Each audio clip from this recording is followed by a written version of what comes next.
approaching women, it doesn't really matter what you say. It's more about how you say it. What you say next and being able to hold a conversation is going to be more important than those first words themselves. Blaine Anderson is a dating coach, helping men improve their dating skills and attract meaningful relationships. If you take every rejection personally and a hit to your ego, you're not going to get very far meeting women in real life. And if a woman doesn't want you, then it's like, okay, her loss. We can agree that environments or situations where you will maximize your options of finding the right type of girl. Yeah. So first of all, I tell people all the time, if you are struggling to get second dates, look for these signs. You've got yourself in this environment and then somebody takes your fancy. Yeah. What are some of the best ways that you can go about approaching them? So step by step, I love if you can. What's up, guys, and welcome back to First Things First. We have a special guest today in Austin, Texas, Blaine Anderson. Hi, thanks for having me. So you are a dating coach. True. Now, so you specialize in helping men in the dating process and finding a partner, or actually helping people who have already found a partner and you're helping their existing relationship? Mm-hmm. My specialty is helping men date better. Okay. So it's the dating process to find a partner. A lot of what I talk about and teach will also help in the relationship phase, but that's not primarily what I'm focused on. Mm-hmm. How did you get into this? I'm curious. Yeah, I kind of stumbled into it. I worked in the travel industry prior to 2020. And then when the pandemic hit, people stopped traveling. So my business stopped having business. And I had always loved talking about dating. And I was constantly finding myself helping my guy friends with their dating app profiles and giving them dating advice. So my boyfriend at the time, who's now my husband, suggested, why don't you take everything that you are telling these guys individually and compile it into a course? Mm-hmm. So that is when my first and most popular course, my dating masterclass, was born in 2020. And there's clearly a demand for it. Yeah, I've had over 6,000 clients, so it's doing quite well. And I think that just illustrates sort of the time we're in and that people are really struggling, both men and women, with dating. Yeah. Yeah, I don't think it's... I don't know, actually. I feel as though men are definitely struggling, but it's certainly not easy for women as well. I feel like men might struggle with the actual beginnings of dating and choosing someone. But where women are involved, I think it's actually finding a decent guy. Yeah, I think you're spot on. Men and women both face challenges dating, but they're different challenges.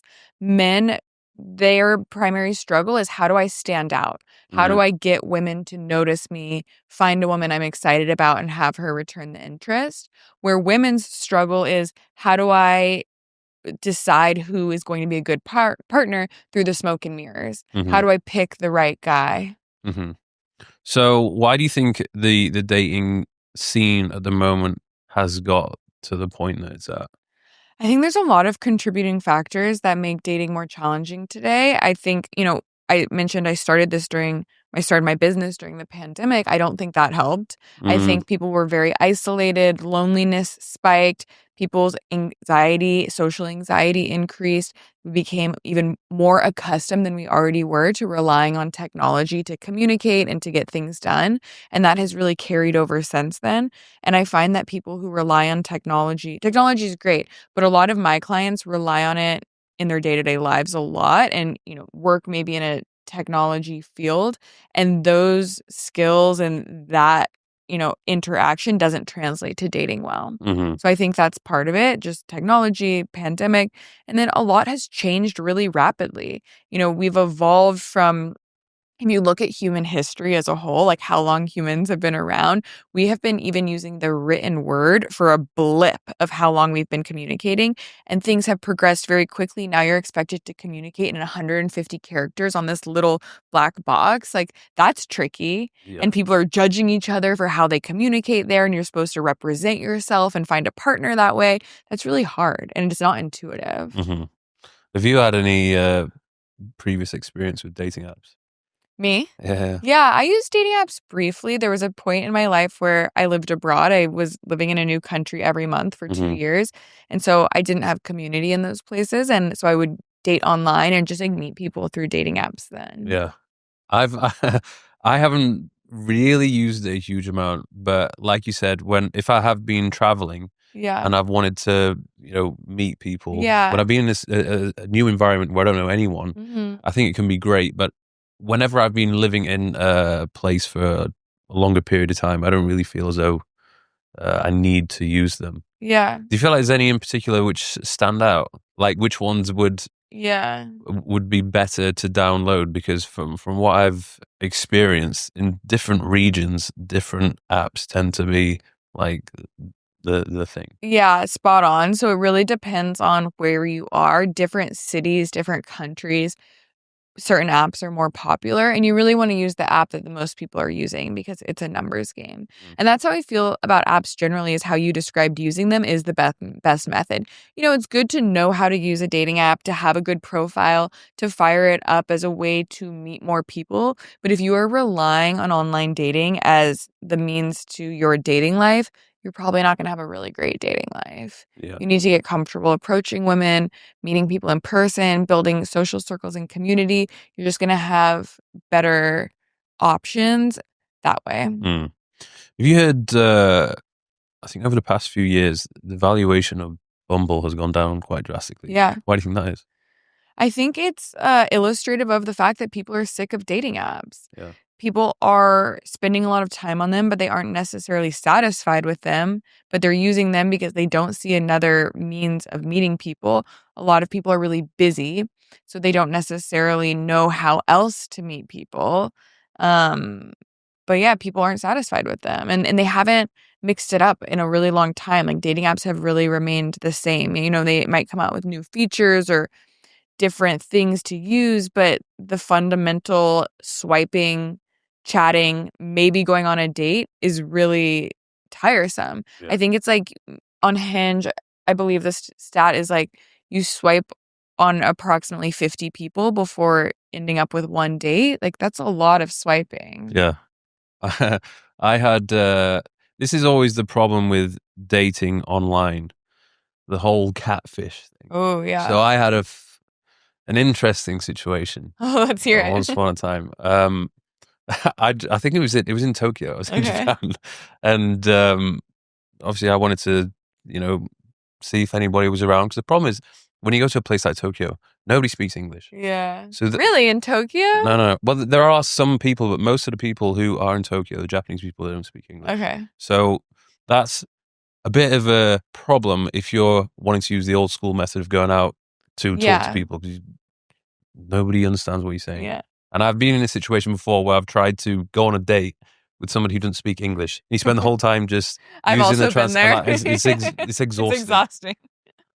So anyway, I was going through Bumble. There was some potential, women that looked quite interesting. So there's a few that I swiped on, and then one swiped back, and we agreed to meet. Mm-hmm. So anyway, we came to the point where she was going to meet at the lobby of the hotel. So I went down, and I was sitting there, like, keeping an eye out for this person. I was like, where the hell is she? Messaged, I was like, where are you? I'm here. And she goes, I'm here too. I was like, and I saw this person next to me on the phone, and she did not look anything like the person. Were the photos even of her? Or yes, but like heavily edited. Yeah, that's a problem with apps. So yeah, I was faced with a bit of a dilemma as whether I should just get up and leave, but she obviously probably would have recognized me at some point if I was to get up. Mm-hmm. So I just politely said hello, and kind of, I think we went for one drink, then I made it some excuse to leave. Yeah, but what was different about her than her photos? Everything, like literally everything. So that was I don't understand why people do that, because like, what do you think is going to happen when you show up? I guess like maybe they're like, oh, my shining personality is going to like win them over despite looking nothing like my photos. But you're really getting off on a bad foot if you're misrepresenting yourself online, because then it's like, what else about you isn't true? I know, but it's so common though. Like I don't know why people do it. Mm-hmm. But so... Well, I guess we do know why they do it, because they want to get matches, and they weren't going on dates and getting matches with their real photos. Yeah. But... So that was one of my experiences on Bumble. But going back to men, okay, so if we're talking about men and how they can improve their chances when it comes to dating or finding somebody, what are some of the basic things that they can do? Yeah. So one is get comfortable sticking your neck out more. So that means a variety of things. But for a lot of guys, they aren't actually putting themselves out there enough to meet people. They aren't putting themselves in environments with women that they could be interested or be interested in them. They aren't actually approaching women. They aren't creating chemistry and flirting when they do talk to women they're interested in. So just taking more risks and getting over the fear of rejection is a huge one. Okay. Because if you approach dating with the fear or you're worried that she's not going to like you back, you're not going to take enough shots on goal. Yeah. And you're also probably going to be approaching in a way that doesn't exude confidence, that comes off as being scared of rejection, and that's not attractive. Yeah. So that's one of the key things. Okay, so let's talk about environments or situations where you will maximize your options of finding the right type of girls. Okay? Yeah. So first of all, we can agree that nightclubs is probably not going to be a good choice, Agreed. right? Gyms can be good. I met my husband at the gym. Yeah. Yeah. Especially one thing I've noticed as well is the timings of when you go to a gym. Yeah. So if you go to the gym early in the morning, I mean, that's a different crowd of people compared to the ones that are going either at lunchtime or in the evening. And I tend to find, I don't know why, but this is certainly my experience in Dubai, more women tend to train in the morning compared to an evening. So I would say timing is important, but what's even more important is like the type of gym or the type of workout. Because if you're going to like a workout class, for example, are you familiar with Barry's? Yeah. That's where I met my husband. There's a start time and there's an end time. People are congregating in the lobby before. There's a smoothie bar. So it's a natural environment to talk to somebody. That is much easier than a free gym where it's on the gym floor and she has her headphones in and she's lifting weights or running on the treadmill. You can't approach her in that situation. So you have to kind of get lucky and end up at the water fountain at the same time, coming or going at the same time. It's just more difficult. Yeah. So I really like fitness classes as a way, if you do want to optimize meeting people at the gym. And like a Saturday morning class, she's not going to be rushing any place after, most likely. It also indicates a mutual lifestyle. Like she probably wasn't at the club till 4 a.m. the night before if she's going to a 9 a.m. yoga or Pilates class. So you can infer things about her lifestyle. So if that's your lifestyle, then you might get along. Yeah. As opposed to like, I think 6 a.m., people are usually getting it in before work. So then they're like jetting off right after. It's not like they have time to sit and talk. Yeah. And I think if you do go to a yoga or Pilates class, you'll probably find the ratio quite favorable. Very favorable. For a guy. Run clubs as well. Run clubs are big right now. They're like the new dating societies almost. Yeah. Do you have them in Dubai? Yes, they've definitely become more popular over the past year. There's there's a big beach called Kite Beach. And then there's like loads of different clubs that have kind of cropped up out of nowhere. I hosted one in January and there was a very good turnout, but there did tend to be a little bit more guys. But I've seen some of my friends do it. One of my friends does one in Bali, and that just kind of blew up and ended up getting, I think one time we had like 100 people. Wow. Yeah. There's some really big ones here in Austin. Yeah. Yeah, there's a ton of run clubs. You'll like see like a pack of 100 people running down the road. Yeah. What's going on? Oh, run club. Where else? What are the scenarios? So it's really dependent on the person. Anything that you enjoy doing. I mean, not everything is created equal, but if you are artistic or you are into poetry, going to a poetry reading, going to a bookstore that has an author speaking, if you like art, taking a pottery class. I have a guy friend taking a pottery class right now. He doesn't have any experience in pottery, but it's something that piqued his interest and he wants to meet more people. And it's been a great place for him to meet women. You want to think about where's like the Venn diagram of things that you are interested in and genuinely will enjoy doing and places women spend time. And then what's the intersection? Like you might enjoy video games, but that's not going to be a great place to meet women. Yeah. What about the approach? So let's say, for example, you've got yourself in this environment and then somebody takes your fancy. Yeah. What are some of the best ways that you can go about approaching that? Yeah. So step by step, I love if you can make eye contact first. It is not a requirement. I have guys be like, well, we weren't able to make eye contact. It's like, okay, it's not that you have to, but that can be a really nice sort of like way to signal or way to see if like there's some interest there. If she holds your eye contact, if she smiles, if she looks back at you again, that is going to be a more of a green light than having no eye contact or recognition of each other made. So What if she looks at you but she doesn't smile, but she Mhm. holds the look? Wait, that's okay because Yeah. then guess what? You can use that as your opener. You can walk up to her and say, I think we made eye contact, so I wanted to come introduce myself. Yeah. That's something guys get wrong is they feel like they need to have the perfect line. They feel like they need to say something witty when they approach a woman. Mhm. And you don't. You can keep it super simple. I think we made eye contact, or I noticed you from over there and I just wanted to come say hello. If you I would not say I think we made eye contact. No, I don't think I would what if say you made eye contact though? Then you wouldn't. You're like, I know we did. You still wouldn't feel comfortable. Yeah. No, because I've made this mistake a few times where I couldn't actually tell if they were interested or not because Uh-huh.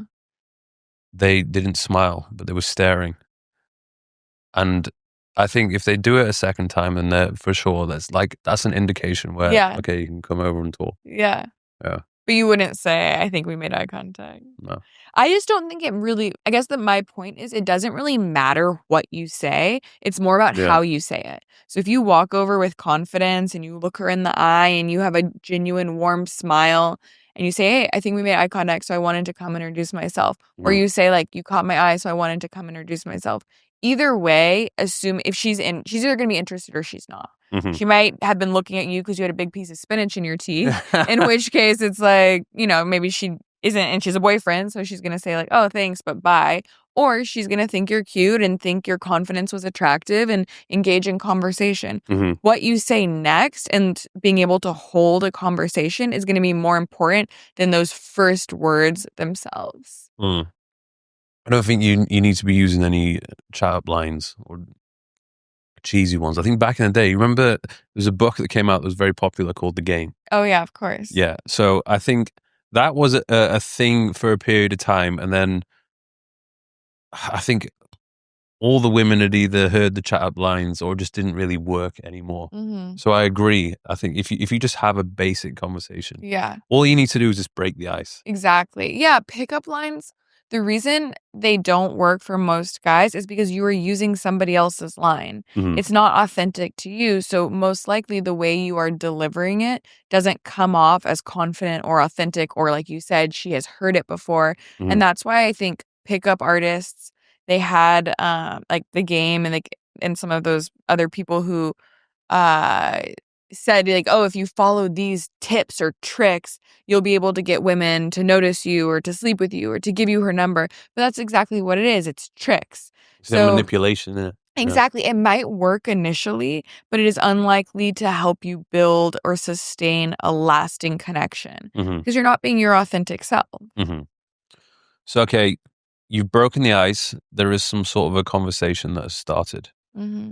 How can you tell if this person, I mean, I guess it is kind of obvious, but there's some people who seem to struggle to read body language or just know that, okay, this person isn't interested. Yeah. So I think, first of all, if they're like, their body is like not even facing you, it's shifting away, that's probably one sign. Yeah. And then if they're not really asking you any questions, or their answers are very blunt, I think that's safe to say. Exactly. Yeah. Not making eye contact, not encouraging conversation, Mhm. looking away from you consistently, like you said, facing away. That's why a lot of the men I work with really like my programs. I have a variety of different courses because they literally give you, I like to break things down very specifically. So it's like, look for these signs. If you don't see these signs, the opposite of what we just talked about, if she's not making eye contact, if she doesn't have open body language, if she's not asking you questions in return, you probably don't want to ask for her number. And that's okay. Yeah. A lot of mistakes, the mistake I see men make is they rush the ask. So they go up to her and their goal is just, okay, I'm going to ask for her phone number. And that shouldn't be your goal when you approach a woman. Your goal should be like, let me talk to her and get to know her to see if I should ask for her phone number. Yeah. That's going to be better for both of you because if she's rude or if she doesn't show interest back, why do you want her phone number? Yeah. Asking shows a lack of awareness.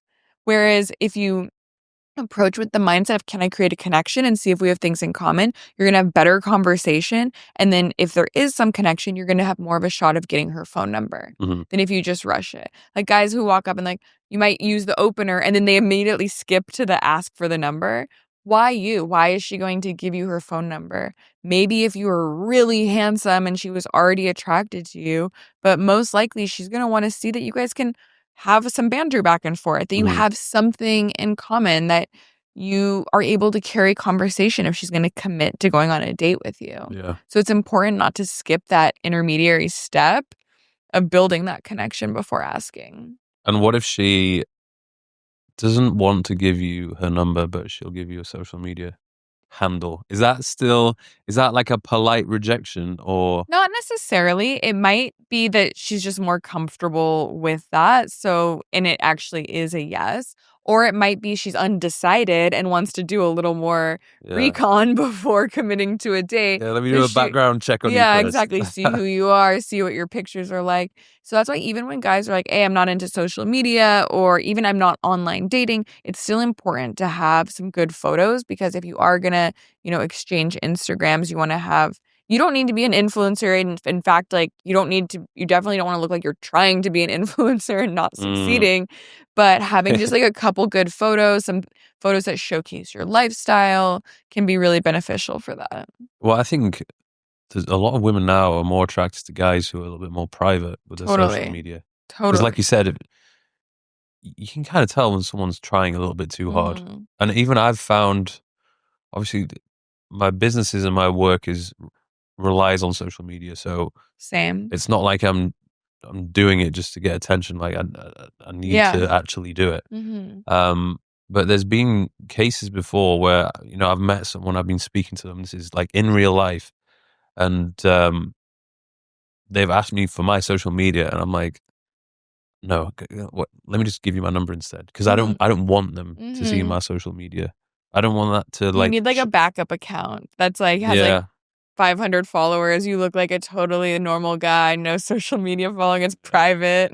Yeah, because some wholesome photos with your grandma. Sometimes, I mean, this is obviously probably not very relatable, but if you have a bigger following, that can be a deterrent for some women. Yeah.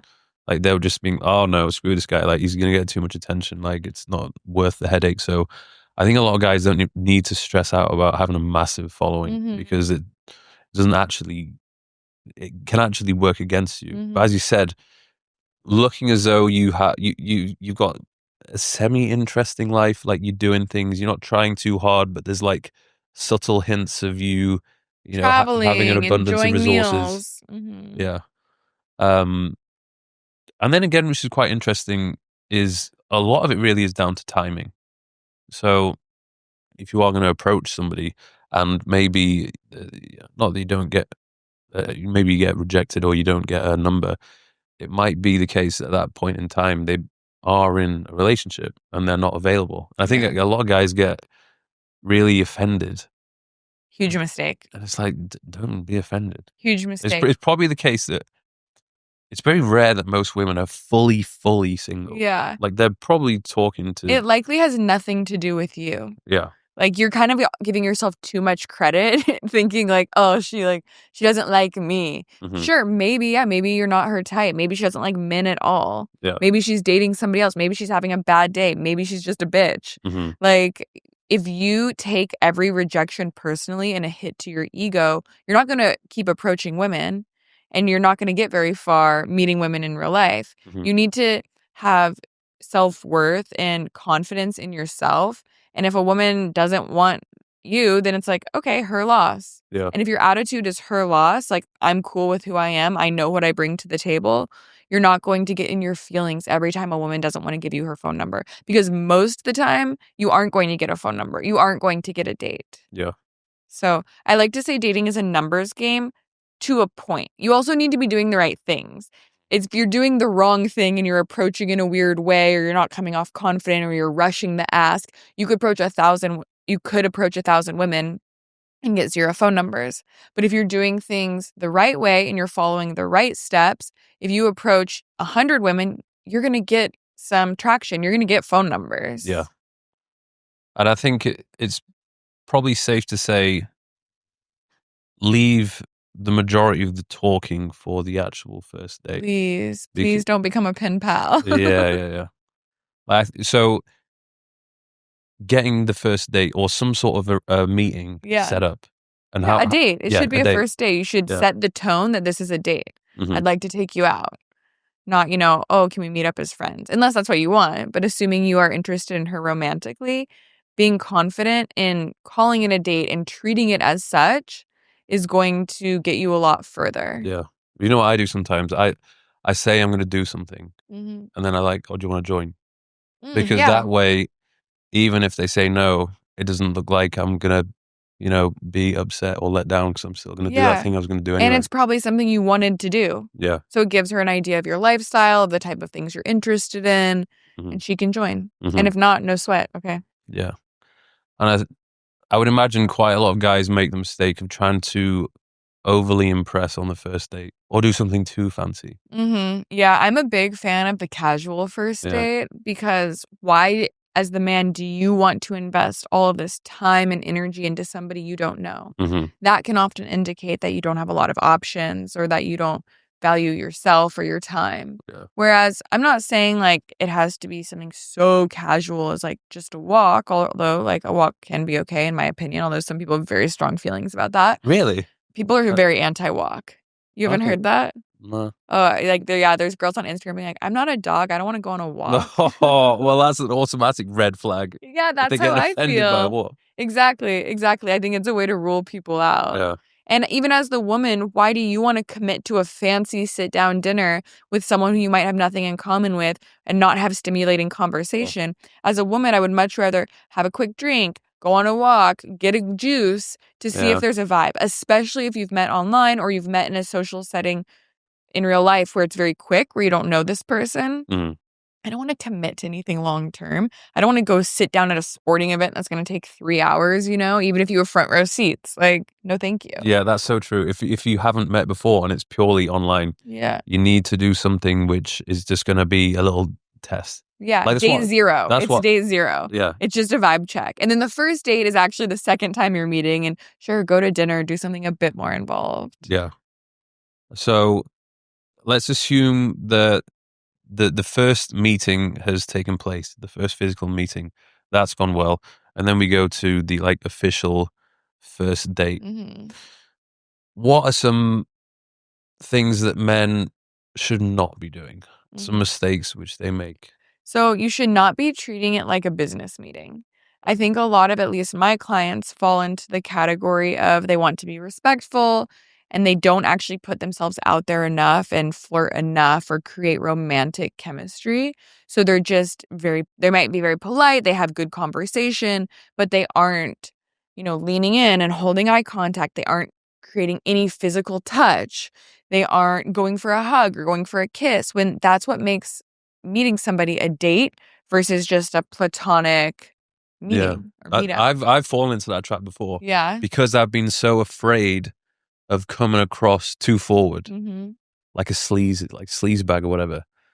And then she's like, do you like me? This was a long time ago, but I was being too nice. Mm-hmm. And I just wanted to get to know the person and for her to know that I'm like a good guy. Yeah. I'm a gentleman. Yeah. But there was I remember there's one scenario. We're in Ibiza and went on a walk and it went to this private bay. Nobody was around. Very romantic. We went into the water. It was picture perfect setting. And I was just stared at her and I didn't it would have been the perfect place to give her a kiss. Yeah. And I just didn't. And then afterwards she was like, why did you not kiss me? And I was like, just trying to be a nice guy. So there's mistakes which I've made. And I think maybe in this modern climate, men are just afraid of... Absolutely. They're afraid of being perceived as creepy. Yeah. Mm-hmm. Or harassing women or whatever. Absolutely. So what are some signs that you can go in to make a move. Yeah. Well, I hear this all the time from men. What you just described is like, I'm worried about being perceived as creepy, or I don't want to come across as creepy. And that's absolutely a byproduct of the climate of like, I don't want to do anything wrong. I could get in trouble. But the reality is most men who are worried about being creepy, they aren't the problem. Yeah. They aren't the creepy men. Yeah. And there's a lot of steps between, nothing and a kiss, or nothing and sex, or a kiss and sex. There are a lot of things to hit before that to understand if she is interested and to check the mood. So for example, on a first date, let's say, maybe okay, I'm interested in her. I would like to secure a second date. I want to kiss her at the end of the date to, see if there's a vibe. In that case, leading up to the end of the date, the end of the date shouldn't be the first time you touch her when you go for the kiss. Touch her knee as you're talking. Guide her to her seat and touch her lower back. Ask about her bracelets and touch her hand or wrist throughout the date. Lean in. Does she lean back? Does she hold your eye contact? If when you lean forward, she leans away, or when you touch her hand, she pulls it away. Okay, back off a little bit. Not an indication that you should go for the kiss. Mm-hmm. But if she's receptive to all of those little steps, then going for the kiss at the end of a date is something you've both opted into as a romantic interaction. It's appropriate. Mm-hmm. And if you aren't sure about the kiss, or if she wants one, ask. And I hear a lot of, can I give you a kiss?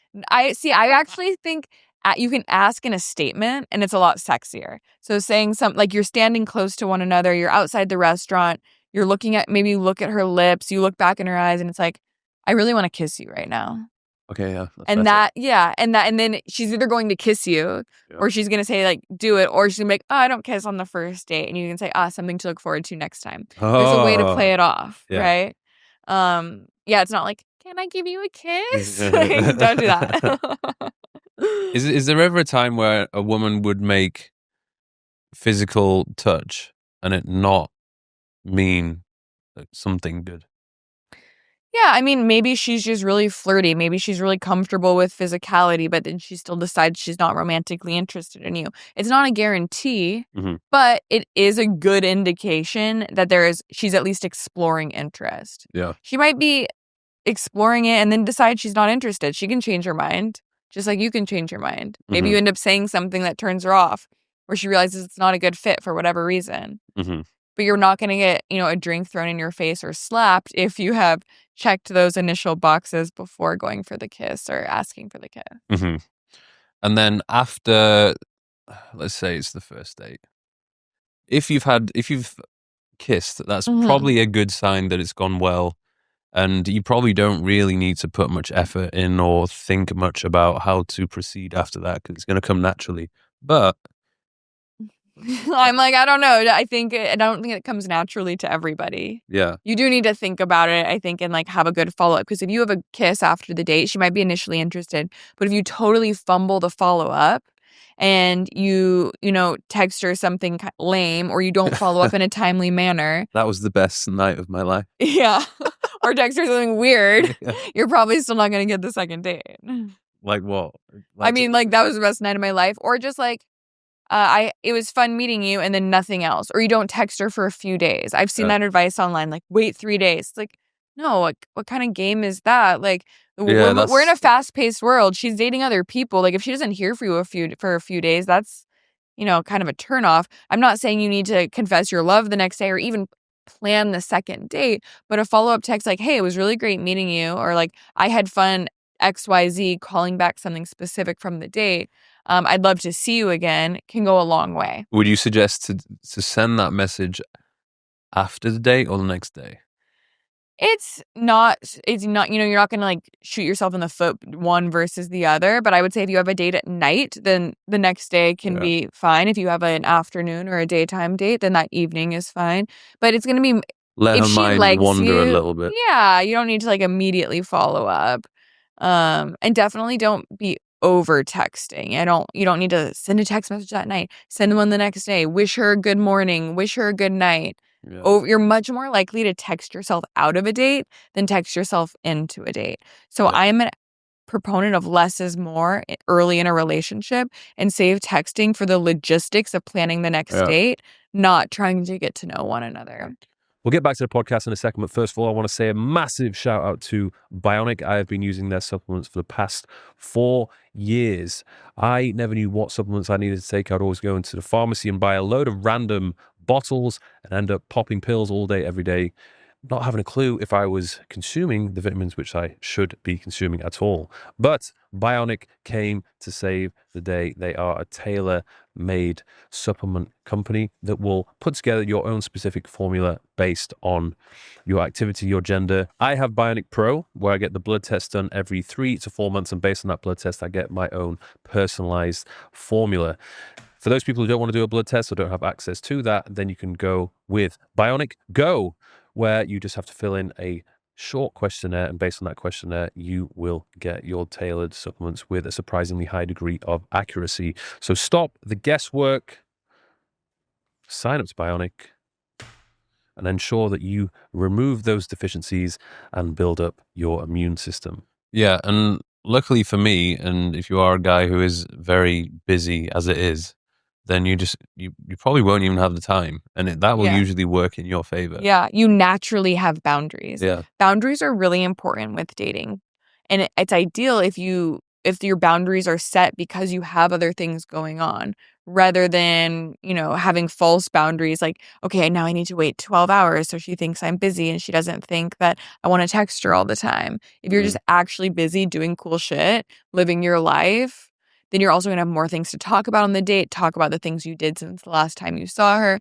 I'm a big proponent of building an attractive life, and that is going to have exponential growth on your dating life and benefits to your dating life than trying to learn the right amount of time to wait between texts or game the system so she thinks you're cool. Just be cool, do cool stuff. And let's talk a little bit about ghosting, because I think that's quite important. Let's say you're either not getting replies, or the replies are either blunt or just taking a long time to come back. That's probably a safe sign that she's not that interested. So would you say just to back off? Yeah, if any one woman is showing signs of disinterest or not putting in effort equals interest. If she's not putting in effort, then back off and find somebody who will. If this is happening consistently, then you might be doing something wrong. You might be sending boring text messages. You might not be coming across as a viable romantic partner for whatever reason. That's a reason that a lot of guys will come and work with me and choose to take one of my courses or do one-on-one coaching, because they're consistently having a result that they don't want. Like they're not getting first dates, or they aren't getting past the third or fourth date. They consistently hear, "You're really nice, but I didn't feel a romantic connection." So it's like, okay, if any one woman does that, okay, that's one woman. Like, you don't need to read too much into it. You weren't a fit. But if you're consistently having one of those things happen, if you're consistently not getting the results you want dating, you need to do something different. You need to learn. You need to learn how to come across as a partner. You need to learn how to text better. You need to learn how to make a good dating app profile. Dating is a learnable skill. And I think a lot of people don't appreciate that enough. Yeah. And I have people ask me, they're like, how do you know if someone's interested or not?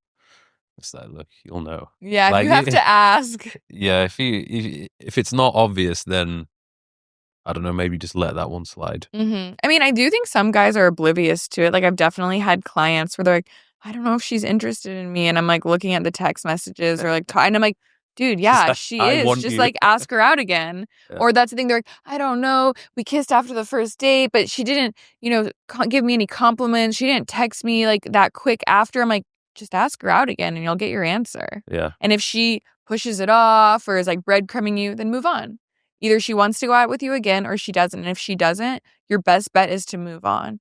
And that's also low key if someone is unsure about you, if you push and you are needy and you beg for it and you act like you really want her, she's going to be way less likely than if you're like, okay, cool, bye, and just proceed on with your life. Then she's much more likely to come around and be like, you know what? Like, we did have a good date. Like, yeah, I'm going to follow up with him. And if a girl is really interested, like, she will make an effort to She'll make the time. Yeah. She's not going to be too busy with work or friends or travel. Yeah. Like, she'll find the time. I mean, if she says she is unavailable, it doesn't mean she's not interested. She might genuinely have plans. So give it like a second chance. Yeah. And if you get turned down again on the second chance, like just leave it. Yeah, And exactly. wait for her to maybe start that conversation again. Exactly. It's like, is it a red, yellow, or green light? Red is like no response or like very short or terse response. Yellow light is maybe like, oh, like I'm busy, I can't. Okay, you can ask her one more time in that case. Green light is like, I'm so sorry, I totally forgot, like my grandma's in town. Okay, that's a green light to definitely ask again. Yeah. She's like apologized, she's told you why she's busy. Maybe she's even said like, I'd love to another time though. And then you can proceed that way.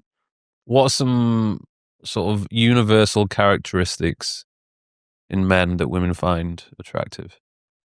So women want guys who are high status. You hear that term thrown around all the time, status, high status, but I think it's often not understood what it means.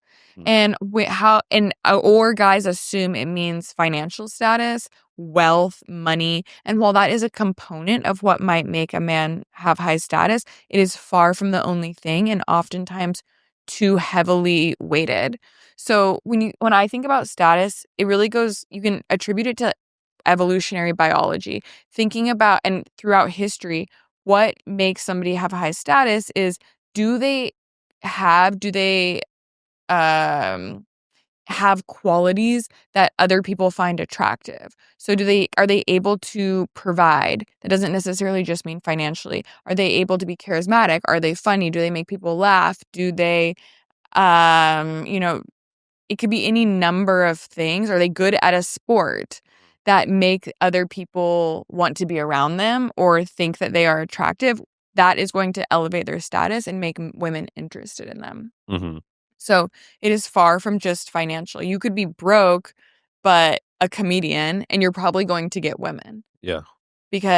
Or you could be broke and in a band that is crushing it. And it's not even because, oh, I see the financial upside later that women are going to be interested in you. It's because you have this quality that people value and appreciate. Yeah. And there's obviously physical appearance is important, but I think men, they get a little bit confused about what it is that women actually find attractive. They would assume that being bigger and more muscular would correlate to more women being interested, but that's actually not the case. Like obviously it can vary from one person to the next, but I think we can agree if you have a athletic physique, that's probably going to work in your favor. Yeah, it's good enough. Yeah. Men care much more about what women look like than women care about what men look like. Yeah. Women are going to value more your personality and what you bring to the table outside of looks than I think men often appreciate. Guys think, oh, women don't like me because I'm short and that's out of my control, so dating is rigged against me. And the reality is, if you have other qualities women are attracted to, I mentioned status, if you're able to communicate desire and interest in them, if you're fun to be around. The humor is good.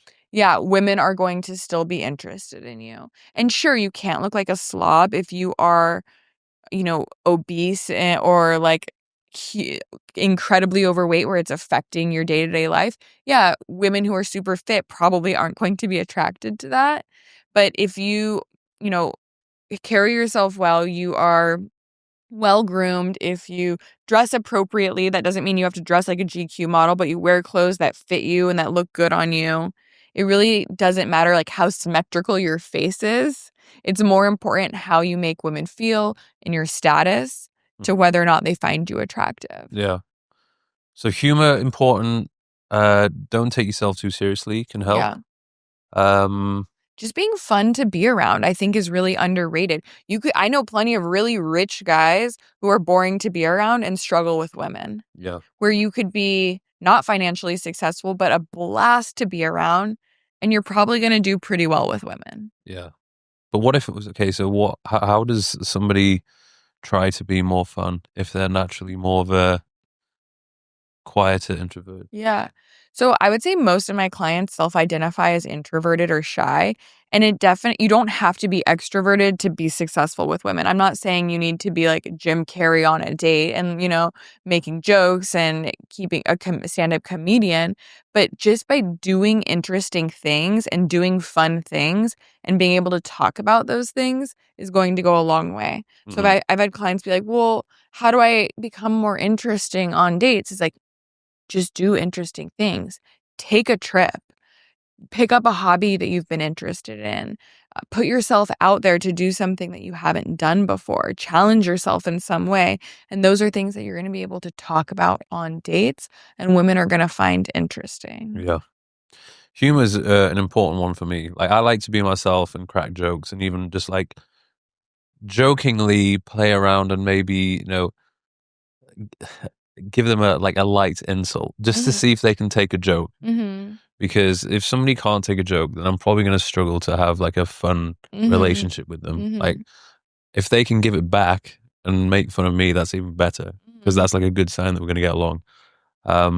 That's kind of like a bit of a risky one though, because there's been times where I would crack a joke at their expense and they would either just not understand it or they would get really offended. And I'd be like, oh, okay. But to your point, if they're super offended by that, it's probably not a good fit for you. Yeah. I mean, there's definitely, you could go too far in that. Whereas if she had gotten to know you more, maybe the joke would have landed better. So there's definitely like a happy medium to cracking a joke and like insulting somebody. But if you're genuinely being playful and lighthearted, and teasing is a great way to flirt. Yeah. You're not insulting her, you're teasing her. And if she doesn't take that well, then probably not for you. What about being open and vulnerable? Because someone who I follow, she's pretty switched on. She actually she's doing a Q&A and somebody asked her what characteristics did she find attractive in a man. And she wrote, obviously a lot of things which we covered, but she mentioned kindness and openness and vulnerability, which I was like, So I think openness and vulnerability is important, and it can be confusing because oftentimes openness and vulnerability, people don't associate it with being masculine. Yeah. And so they think like, oh, I can't be open and vulnerable because then I won't be masculine and then she won't be attracted to me. But I actually think if you can authentically be open and vulnerable in a way that's like, hey, this is who I am and what I bring to the table. And if that's not for you, then like, okay, no harm, no foul, not my problem. Then that's actually going to illustrate confidence and be really attractive. Yeah. So I think that's something that can be a little bit confusing. Whereas if you aren't open and you aren't vulnerable because you're scared of what other people think, that is going to be unattractive. Yeah. And then I think the kindness is an interesting one too, because you hear about like the nice guy finishing last. And that can be true, like to your point before, where you're like, I was just trying to be really nice. I wanted to be a gentleman. And while, yes, women want a gentleman and they want somebody who is kind, they don't want somebody who is kind to everybody at their own expense. If you're bending, and that can be even to a woman. If you just met this woman and you're bending over backwards trying to accommodate her, to make sure you can meet up and to work around her schedule, what does that say about you? It says that you don't have a lot of options and that you're willing to go out of your way for somebody that you don't even know. Which isn't necessarily attractive. So there's a difference between being too nice and being kind to the waitstaff, tipping well, being, looking somebody in the eye. Those are ways to demonstrate kindness that aren't at the expense of yourself. Yeah. She also mentioned authenticity. Which you were saying be authentically yourself. open and vulnerable. Yeah. One of my key things in the way that I approach dating and the way I teach dating skills is it all needs to come from a place of you being authentic to yourself. Because if you are acting like somebody you're not and you aren't being authentic, women are going to see through that and it's not going to work out in the long run. Yeah. So I teach men how to authentically market themselves so they can be who they are and still attract women that they're excited about. Yeah. What are your thoughts on a guy who wants to date, but he's not looking for anything serious? I don't have a problem with it if you're just looking for hookups or, to fool around. Like, I don't have anything. But is there something they should do or something they should say beforehand to kind of make it clear? Because it's a weird one. Because there might also be other women out there who are looking for something casual. In which case, if two people want something casual, perfect. but usually that's not always the case. And it might be, maybe it's the guy that's wanting something casual instead of the girl. Now, should they be open and honest from the beginning? But because the thing is, if they're too open and honest, then the girl's going to be like, no. Because realistically, the guy's like, well, I like you and I want to have sex with you, like, pretty quickly. And if you say that, they're going to run away. Yeah, you can't do that on the approach. It's not like, you caught my eye from over there and like, want to have sex tonight? That's probably not going to go over The funny well. thing is, though, if a woman said that to a guy, the guy'd be like, yes, please. Yeah, let's do it. No, I think there's like a happy balance, because she might not be interested in having sex with you tonight if she just met you and doesn't know who you are. But if you build trust and there's a lot of chemistry, then that might be something that she's open to. But I am obviously a proponent of being open and honest about that. So it doesn't mean you have to tell her before the date, but if you're on the date and like sparks are flying, you might say something like, I just want to be open about the fact that I'm not looking for anything serious, but I'm super attracted to you and would love to like see where this can go, or would love to like take you home, or whatever the situation is. And that's going back to the openness thing, like being open and confident and asking for what you want. You might actually be really surprised that more women than you think are open to that and interested in that, if you can confidently ask for it.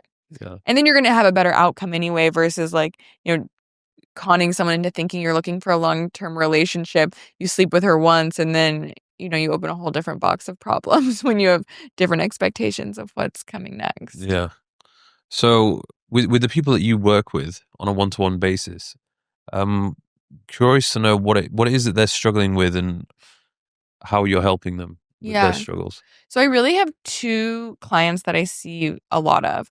One, I call the engineer. He's usually someplace in his 20s to 40s, may or may not actually be an engineer, but usually works in a technical field. He's a smart guy. He has great friends. He has interesting hobbies, but he's aware his dating life isn't at the same level, and he wants his dating life to catch up. Yeah. So that's a lot of who comes to me. They often are struggling with the ability to create chemistry and flirt.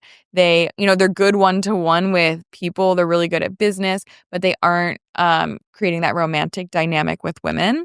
So that's something that I often see them struggling with, or they just aren't sure even where to meet women that they're interested in. Mm-hmm. And then the second client I see a lot of is the divorcee, someone who has been out of the game for 5, 10, 20 years, maybe, usually a little bit older, may or may not have kids, and just didn't expect to be single again and wants to get caught up. Wants the cheat code for how to, text, how to create an online dating profile, because they just haven't been exposed to any of that. So those are the two people I see a lot of in my core business of courses and coaching. And then I also do matchmaking, and matchmaking client is a little bit different. That is somebody who's already really confident on dates, knows how to convert a first date into a second, third, or fourth date, doesn't struggle there, but is usually successful, often an entrepreneur, owns his own business, and just doesn't have the time to meet people, or doesn't want to be online, doesn't want to date online because maybe they're a public figure, or for whatever reason, don't want their face out there in that way. So those clients are a little bit different, where I tell people all the time, if you are struggling to get second dates or you're not confident with women, do not pay for matchmaking. You need to first learn the fundamentals before you're putting money behind getting set up with really high quality women just to get turned down. Mm-hmm. So those are the different sort of buckets of guys that I see often and work with. Tell me more about the matchmaking thing. Yeah, I'm curious to know how that works. Yeah, so my matchmaking is a little bit different than maybe some other matchmakers. When a guy comes to us, we get to know them and what they are looking for, and then we go out and source women based on what they want. So, for example, sometimes matchmakers will have a database, like an old database of women who have also applied. Women are paying, men are paying, and then they're trying to match them together. Or they just have these women who have applied and want to be considered. We are going out and finding women that have no problem dating because they are really high quality. They have a lot of options. And then we're pitching them like, hey, like we get to know them as well. And it's like, hey, let us set you up with this guy who we have in our database who's amazing. He's successful, whatever it is. You'd give them like a full presentation of this guy. No, not exactly. But we'll give them like the highlights, because we have gotten to know both individually. So we know it's not just like, oh, he's single and he wants a hot girl and she's single and hot. It's like, no, these are the values and characteristics he's looking for in a woman. This woman, we've had a call with her. We've gotten to know her. She has those things. Let's like tell her like, this guy's a catch, explain to her why we think it is going to be a good match.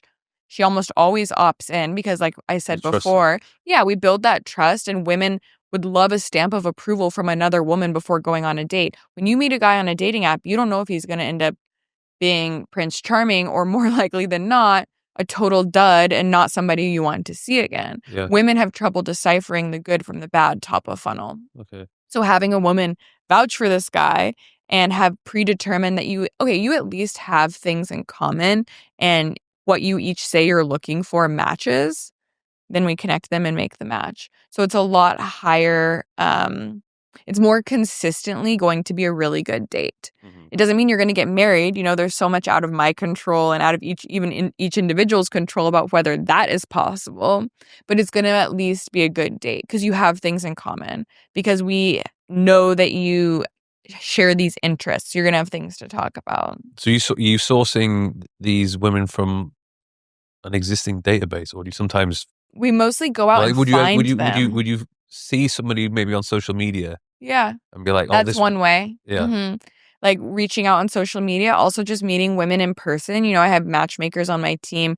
We have contacts in different cities where if a woman's, someone on my team is at a Pilates, or myself, I'm at a Pilates studio and I see a woman, she's not wearing a ring. She's really cute. I'm like, hey, like, I'm a matchmaker. Do you happen to be single? I'd love to consider you for somebody I have in mind, and ask her some questions, get to know her, and then that's how it happens. Hey, this is new to me. I didn't know that exists. It's very like personalized. high-end personalized dating. Mm-hmm. But I can see it obviously working. I imagine you got some happy. Have you got any clients that have actually got married? Yeah. So I have I haven't been doing the matchmaking really long enough to have clients who have gotten to marriage, but definitely relationships. Well, maybe less people get married overall generally. Yeah. Well, and also, I've officially been doing my matchmaking business for less than a year, so it'd be a very quick turnaround to be married.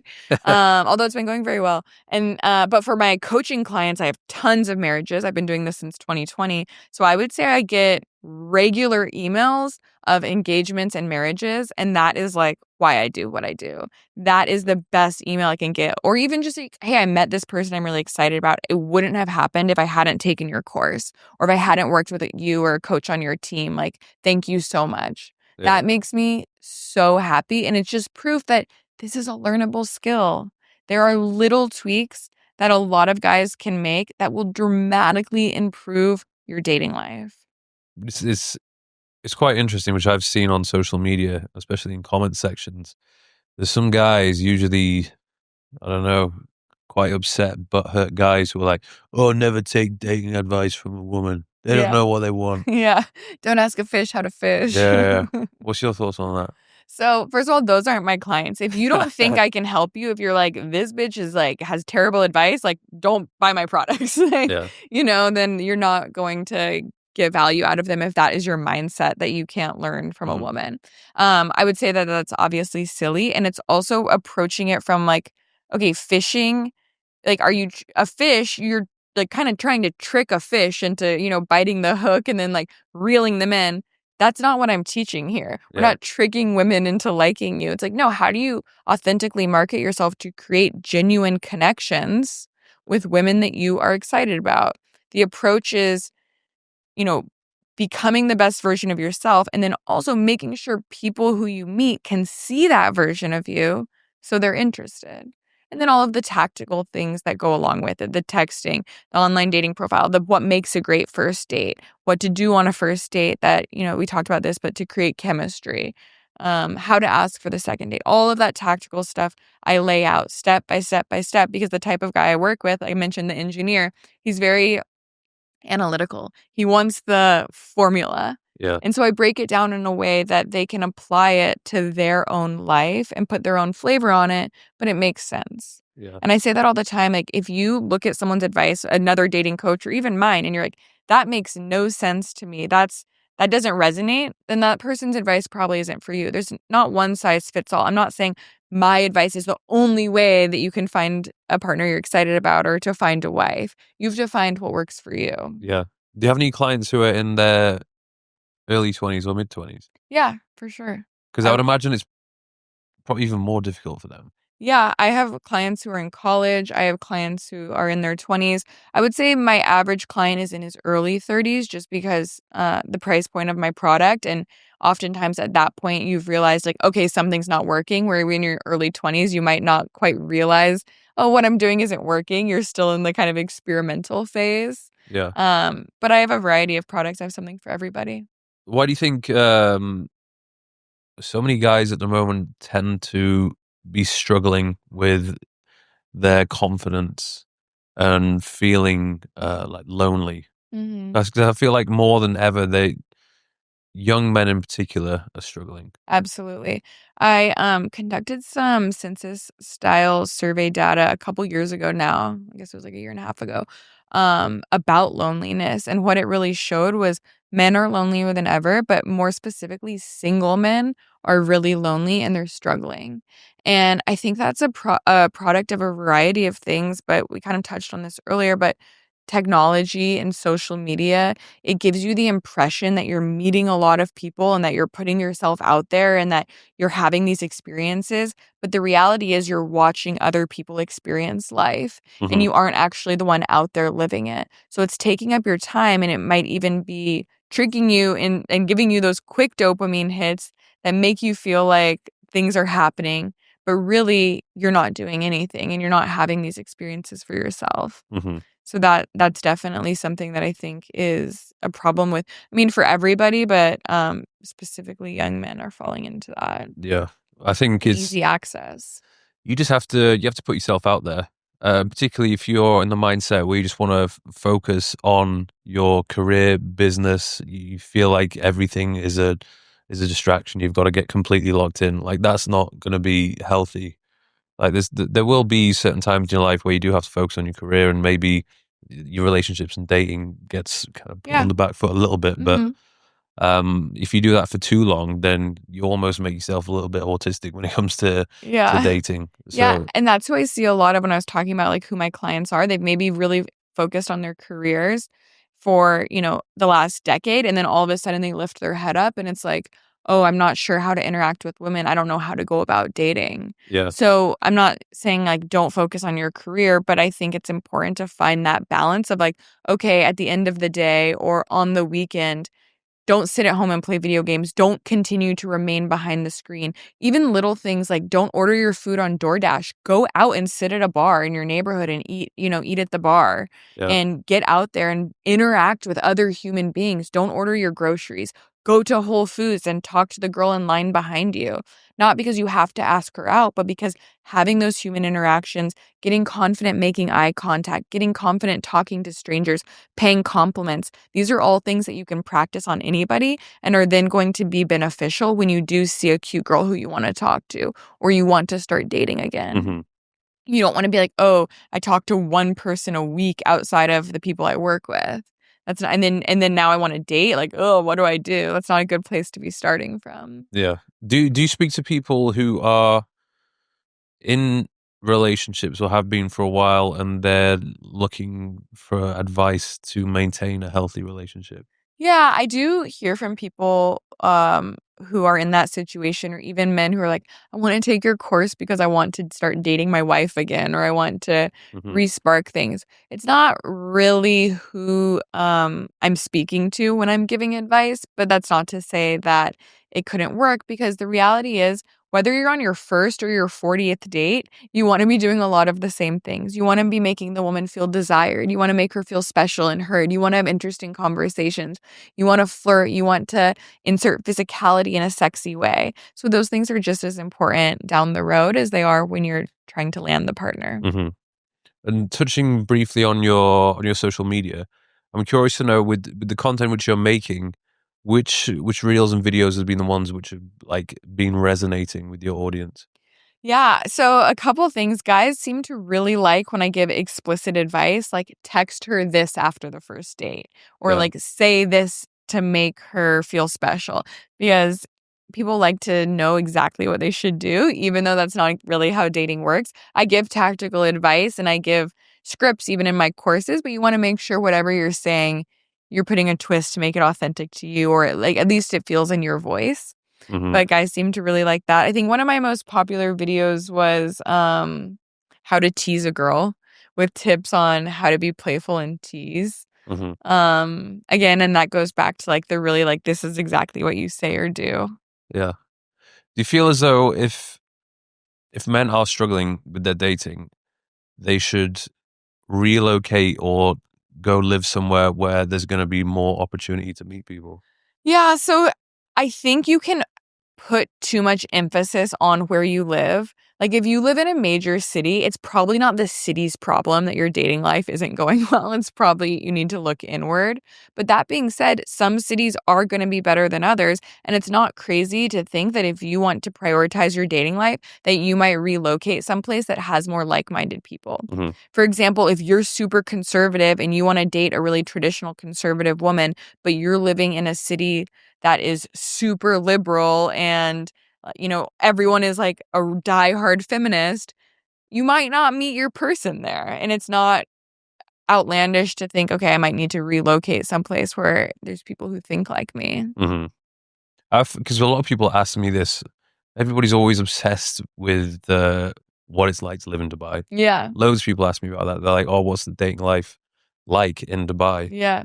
And I tell them it's actually really good. There's definitely there's a huge variety because you get a lot of nationalities in one place, a lot of young people, a lot of single people. Yeah. But obviously the quality can vary drastically. It's you're getting a lot of women there, a lot of beautiful women there who are looking for guys with money, and that's literally all they're looking for. So that's something which can be a cause for concern. Maybe there's some guys who really don't care. Like maybe they just want to find someone beautiful and spoil them. But there's other guys who, maybe don't want that and don't want to be taken advantage of. But as I mentioned earlier, like a lot of it depends upon where you're going and where you're trying to find these people.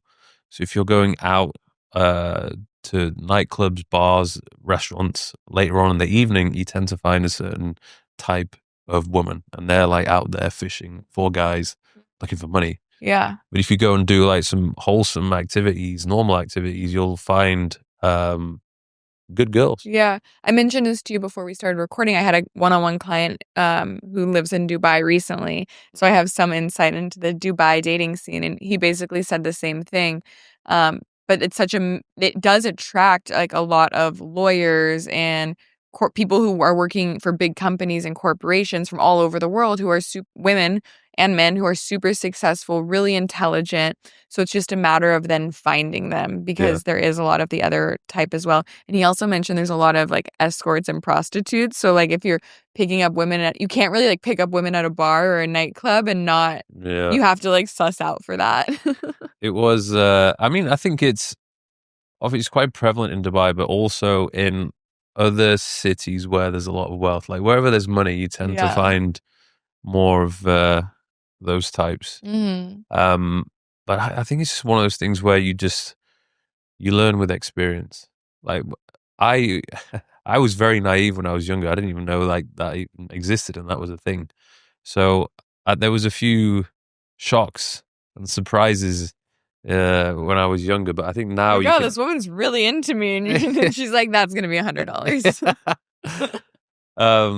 So yeah, I think you just have to not be so naive. And to be honest, like if I've met someone and I've spoken to them, if they say straight up that's what they do, I actually respect them more. I'm like, okay, thank you for being honest. But it's when they try and hide it, and it's like to your point before about if you want to just sleep with a girl, like just be straight up and honest about it, and she's probably gonna be more likely to be into it than if you're being shady and trying to hide it and trick her into it. Yeah. Do you have any clients who struggle with having too many options? I definitely have clients who have too many options that aren't the options they want. Yeah. Or like, they're like, "Oh, I feel like I'm dating 6s and 7s and like I can't keep them off me, but like I want the 9s and 10s." Yeah. And so that's why they come to me. And then I definitely do have clients who go through my program and they're like, "I have 200 matches on Hinge and like I can't even deal with this because my profile is really good now." And I'm like, "Yeah, I did that." Champagne problems is what we call that. What are you working on this year? Anything exciting? Anything new? Well, besides having a baby 3 weeks ago, that's my main project right now. Yeah. Matchmaking is really exciting to me. That's something that I think I've realized people really want.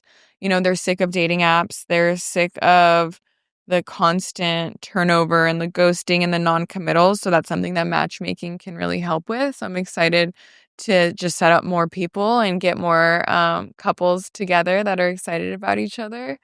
What do you think the future of dating is going to be like? Because the way things are going with AI and everything, Yeah, I would not be surprised. I don't know in what time frame, probably sooner than we think. There's going to be these robots / sex dolls that are going to have really modernized AI, where it would literally be like for having sure. a AI girlfriend. yeah, I think that's absolutely going to be a thing, but I think it's going to be for a certain type of person. I don't think the average guy is going to be satisfied with an AI girlfriend. yeah, Sure, it might, help the bottom quadrant of guys who just like are desperate for anything they can get and for someone who can talk to them, which is sad, but I think the reality, but I don't think your average guy or your successful guy is going to be happy with a sex doll. yeah, But it is going to become that much more important to know how to relate to people in a way. It's like when guys ask like, "Oh, can I just use Chat GPT to text this woman back?" And it's like you could, and that might kick the ball down the road. But at the end of the day, if you don't know how to converse and create a connection in real life, even if you're great at texting and you're sending these funny one-liners and you get her on the date, she's going to wonder where that guy went when you get in front of her. yeah. So I think their technology and AI can do a certain amount to help, but at the end of the day, you can't replace authentic human connection, which makes my job even more important because as people use AI and technology for more and more in their life, they need to be reminded how to be attractive and how to attract people in real life even more. hmm I think the matchmaking thing is definitely very interesting. Yeah, I think more people are going to be interested in that in the future. And Because imagine you literally list or speak to somebody, tell them this is kind of what I'm looking for, yeah, and those people will be out there. Yeah. It's just a matter of finding them and finding them and through dating the apps noise. are not really good. No, they aren't doing that. You're looking at it. Whether or not someone is attractive on a dating app has to do with whether or not they understand how to make a compelling profile, not whether or not you're actually compatible. So Yeah. that's something that matchmaking gets around. We're looking at, okay, are you guys actually compatible based on the things that matter? Not is this person able to make an attractive profile? Yeah, makes sense. Awesome. I appreciate your time. Where can people find you? Yeah, Dating by Blaine on social media across all platforms, datingbyblaine.com, and get in touch. That's where the matchmaking thing is as well. Yeah. Yeah. Everything. Yeah, let me set you up on dates too. I'll make you a great dating app profile. I'll set you up on dates. I'll teach you how to text better. Dating is a learnable skill. Awesome. Thank you very much. Thank you.